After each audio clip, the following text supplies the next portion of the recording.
Bismillahirrahmanirrahim. Assalamualaikum warahmatullahi wabarakatuh. Alhamdulillah, wassalatu wassalamu ala rasulillah wa ala alihi wa sahbihi wa man tabi'ahu wa wala wa la hawla wa la quwata illa billah. Bapak Ibu, teman-teman, saudara-saudara yang saya cintai dan dirahmati oleh Allah Subhanahu wa taala. Dalam kita memasuki era baru ini, new normal, kenormalan baru, banyak pertanyaan dari masyarakat terkait ibadah, terutama baik itu sholat, terutama sholat berjamaah di masjid. Ada keraguan, di samping ada kegembiraan kita menyambut era baru ini. Gembira karena sudah bisa bersama-sama lagi di masjid, tetapi ada keraguan kalau kita terkena oleh virus itu, atau kita menularkan sebagai carrier, pembawa virus yang sangat berbahaya ini. Nah, itu wajar sebenarnya kalau ada pada diri kita hal-hal yang semacam itu, karena manusia punya rasa takut, di samping juga punya rasa harapan. Kita imbang dua hal itu. Di satu sisi kita perlu waspada, perlu hati-hati, tapi pada saat yang sama juga kita perlu berbesar harapan bahwa Allah Subhanahu wa taala pasti akan menyelesaikan wabah yang sudah cukup lama ini kita rasakan. Nah, karena itu ketika kita melaksanakan sholat berjamaah di masjid dengan penuh kegembiraan, kita bisa memperoleh pahala yang besar di masjid. Pada saat yang sama kita perlu menjaga apa yang sudah diatur oleh otoritas terkait, entah itu kesehatan, entah itu yang lain, agar sebisa mungkin kita mencegah kemungkinan terjangkitnya atau tersebarnya virus corona ini. Nah, karena itu pula ketika kita melakukan sholat berjamaah di masjid, ada hal-hal yang patut kita siapkan sendiri. Dan itu mungkin untuk sebagian orang agak merepotkan karena tidak biasa. Kita mau tidak mau harus membawa sajadah sendiri. Mengapa?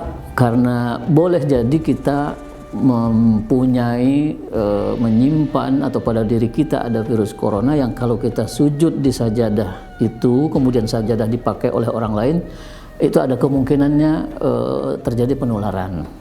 Nah, kita berhenti dari menggunakan hal-hal yang bisa berpotensi menularkan penyakit. Karena itu membawa sajadah sendiri, kita pakai sendiri untuk kita, itu kecil kemungkinannya penularan terjadi. Begitu juga kita menggunakan masker dan kemudian sanitizer atau pembersih tangan. Nah, karena itu sikap yang sangat perlu kita wujudkan dalam kita berjamaah kembali di masjid adalah saling maklum, saling memahami. Jika kita lupa membawa sajadah sendiri umpamanya, kemudian kita sholat berjamaah di suatu masjid dan petugas masjid menolak, kasarnya menolak kita, mohon maaf Bapak tidak bisa sholat di sini untuk saat ini karena Bapak tidak bawa sajadah dan kami tidak menyiapkan sajadah untuk umum di sini. Kita tidak perlu ribut, kita tidak perlu menyalahkan petugas masjid. Kok orang mau sholat tidak boleh? Kok orang mau sholat dilarang? Persoalannya bukan dilarang sholatnya.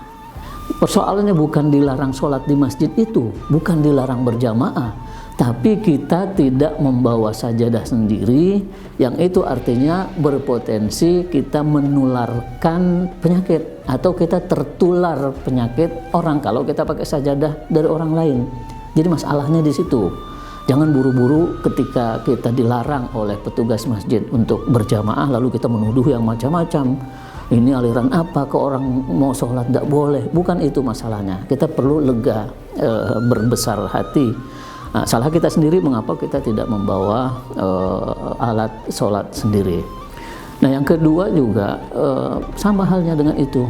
Kalau kita belum cuci tangan umpamanya, walaupun kita dari rumah sudah wudhu, tapi begitu mau masuk masjid petugas meminta kita untuk cuci tangan kembali karena boleh jadi di jalan ada hal-hal yang kita tidak tahu, petugas juga tidak menjamin perjalanan itu baik.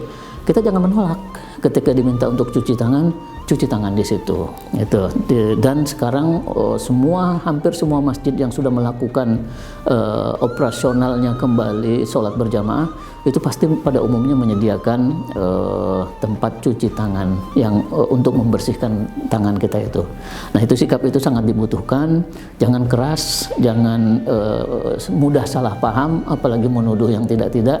Jika kita bermaksud sholat berjamaah tapi dilarang hanya karena kita tidak bawa sajadah, itu kita harus maklum.